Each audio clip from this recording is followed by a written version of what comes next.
These are 27 NBA dunks you have to see to believe.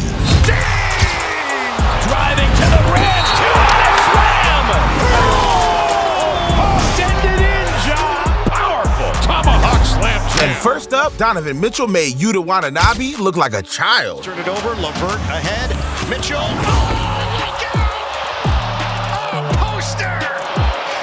Something tells me Watanabe isn't going to be Japan's top-selling jersey for long. Although, at least he didn't get manhandled by J.R. Smith. Kind of see how it's affecting Tony Parker. J.R. Smith! We just saw men fly! J.R. Smith with the time running down off George Hill. Dang, no one told me J.R. Smith had hops like that. Just like I did not know Giannis could get postered. With an outstanding third quarter, 34. 19, and Jeff Green lowers the boom.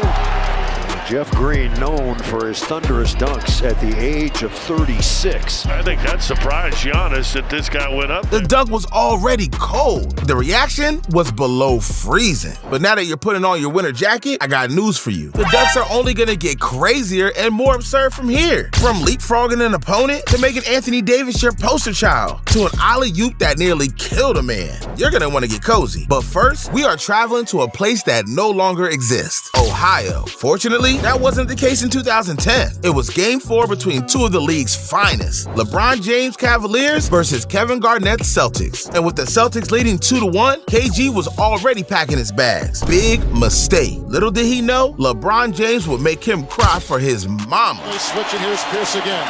A Smith screen. Posey will defend. Oh! LeBron James with no regard for human life has given the Cavaliers their biggest lead tonight. Call him what you want. The king, the chosen one, the back-to-back MVP. But to me, he'll forever be known as KG's daddy. However, it still doesn't compare to DeAndre Jordan stealing Brandon Knight's dignity. Here comes Chris Paul. The lob. The jam! Oh, what a monster jam by DeAndre Jordan! And Brandon Knight thinking, why did I try and jump for that one? Are you kidding me? Whether it's Air Jordan or his long-lost relative DeAndre Jordan, you don't want to mess with a Jordan. Don't mess with Baron Davis either, because back in 2007, Davis attempted murder. Because a lot of good things will happen, not just with him scoring, but then also an open up.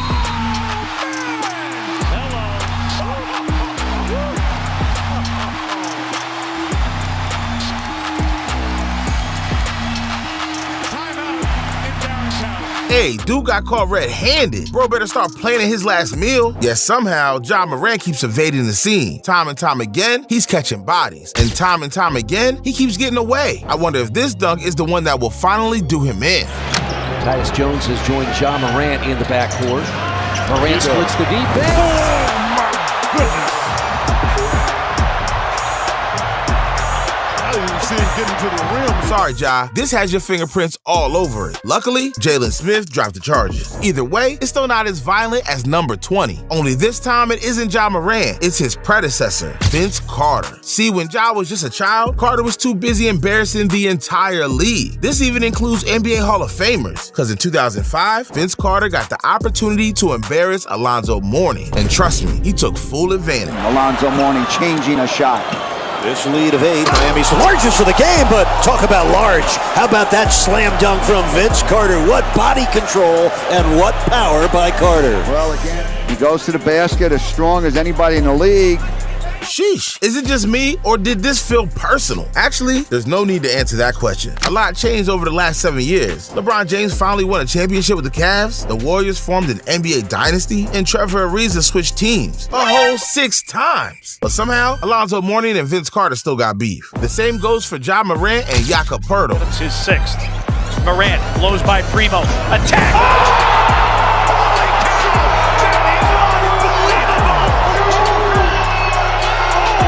Nah, bruh. If someone does this to me, I'm joining Aaron Rodgers on his darkness retreat next year. However, if I'm Anderson Varejao, I'm not just considering a darkness retreat. I'm considering moving out of the country altogether. Looking for contact from Jermaine O'Neal, got a piece of it.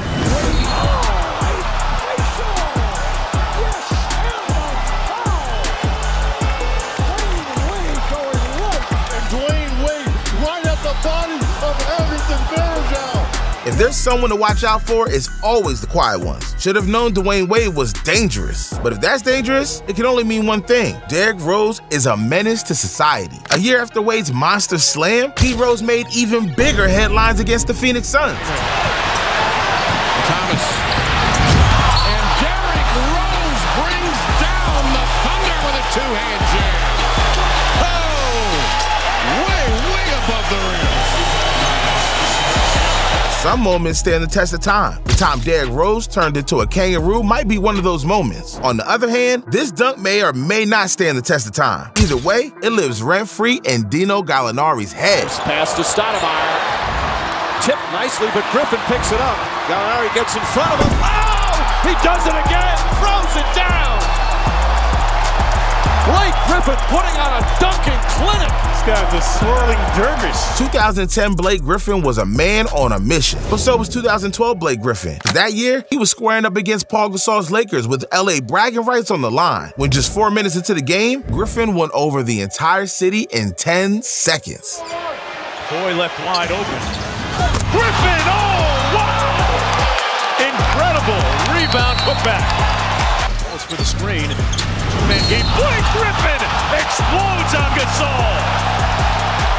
Griffin's able to get to that launching pad area. Lesson learned. Blake is on a different planet. Although Shawn Kemp is living in a different universe because some players are ahead of their time. Only in 1992, Kemp made a slam dunk so ahead of his time, it took him a time machine just to get there.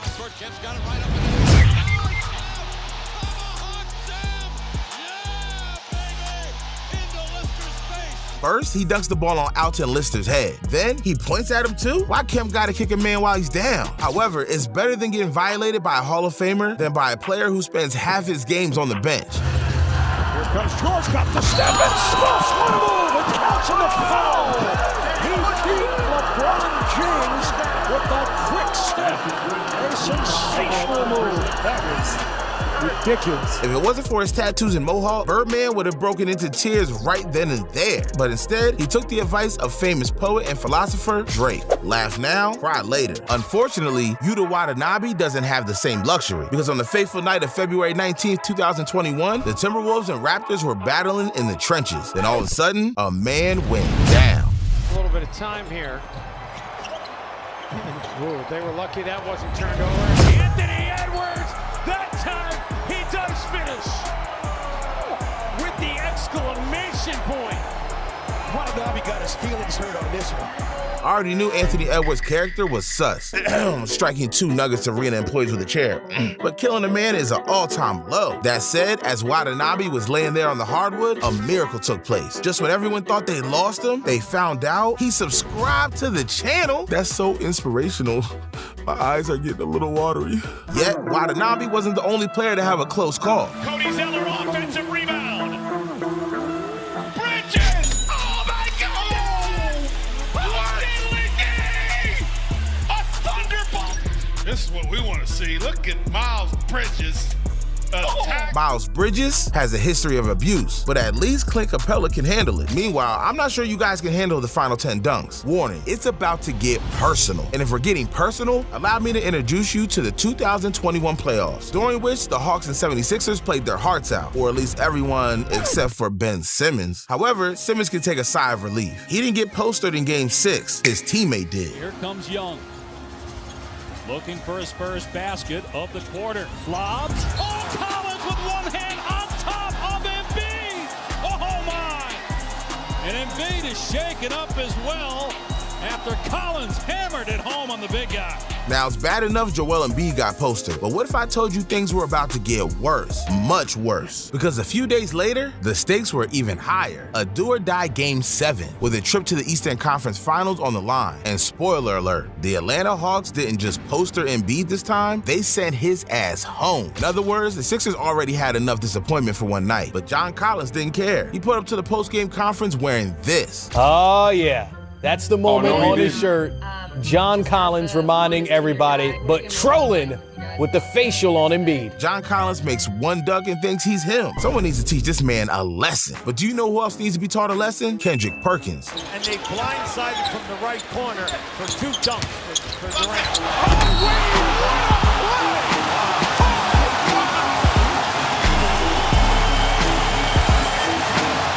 Forget Chef Curry, I want Chef Wade cooking my meals. My G put Kendrick Perkins on a platter. But at number 8, Wade's former teammate does something even more outrageous. And a different way to score, coming off baseline swing. Oh, he does it again.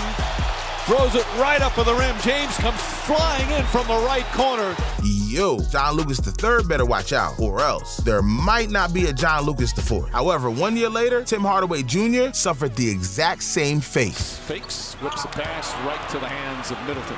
Cross-court passes.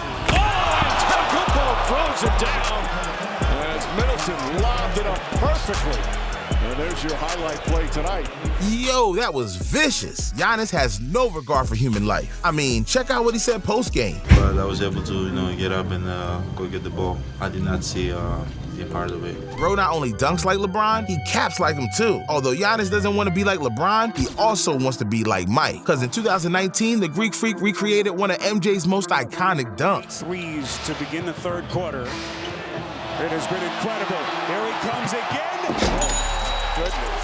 And the Greek basketball god raining down on the Pistons. Did you see where he took off? Oh my goodness. Safe to say, Giannis won the genetic lottery. But while Giannis won big, I forgot to count. Because at number 6, we got one of the most ferocious dunks from the entire 2023 NBA season. Here comes Aaron Gordon the other way. Gordon! Oh my goodness! Oh! And are they calling that an offensive foul? Offensive foul. There's no challenge left.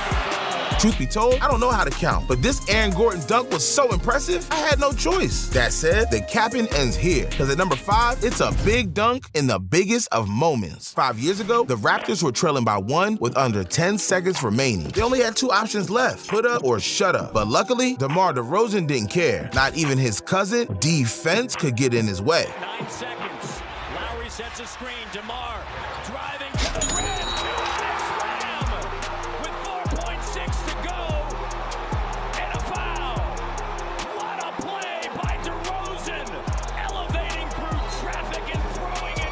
When the game is on the line, it doesn't get much better than DeMar DeRozan. But if I can't have Debo in the clutch, give me Kobe and Shaq. No one can stop these guys in their prime. Regardless of the drama off the court, their chemistry on the court was unmatched. And in 2000, their insane chemistry got them to Game 7 of the Western Conference Finals. Now, the question wasn't if they had the skills to succeed. It was a matter if their chemistry could shine in the brightest of moments. Portland has 3 timeouts left. The Lakers have 2. Bryant to Shaq. Between Kobe's lob and Shaq's iconic celebration, this play will forever be ingrained in the NBA history books, which takes us to our top 3 NBA dunks you need to see. Once you see them, your life will never be the same again. And kicking things off is the dunk that keeps Anthony Davis up all night. Another turnover by LA. Jones goes for Conchar. High archer. Jaren Jackson Jr. on a major rack attack. Rumor has it, 80 is 30 years old and still sleeps with the lights on. On the other hand, Patrick Ewing isn't scared of the bed monsters. He's having nightmares about Scottie Pippen. But first, let's take a trip down memory lane, back to May 20th, 1994, Knicks vs. Bulls. Specifically, when the Bulls were on a 3-on-3 fast break, when all of a sudden, Pippen got the ball and instantly became Patrick Ewing's worst nightmare. Rejected by Horace Grant, who leads the team in blocks in the playoffs. Great passing. Oh, baby. Holy cow. Now right there, a lot was said. And Scottie Pippen just went over to tell Spike Lee a few things also. Because as Pippen dunked, this was an elevation. As disrespectful as that dunk was, what transpired after is equally as bad. This dude even told Spike Lee to take his ass to New York City. Now that's asking for trouble. But Scottie Pippen's ass got nothing on this final dunk, because in March of 2013, the Miami Heat were in the middle of making history, stringing together an unfathomable 22 consecutive wins. Simply put, they looked unstoppable. However, they still had one skeptic left, Jason Terry. Terry states, "I'm not really impressed with it or anything they do." Yikes. So you already know LBJ made this fool pay the price. Tonight, Jason Terry, good defense. Wade from behind takes it away. Chalmers, James! the mezzanine to dunk this ball. Just watch as they lay it up there. Nah, bro. Jason Terry needs to be careful what he wishes for. But this wasn't the only time I nearly pulled the plug. Because one time, Lance Stevenson did a player so dirty, he started playing the guitar. Another time, KD embarrassed a player so badly, it had an entire arena out of their seats. And don't get me started with what Allen Iverson did. These are the NBA crossovers you have to see to believe. You know what you gotta do? I'll see you there.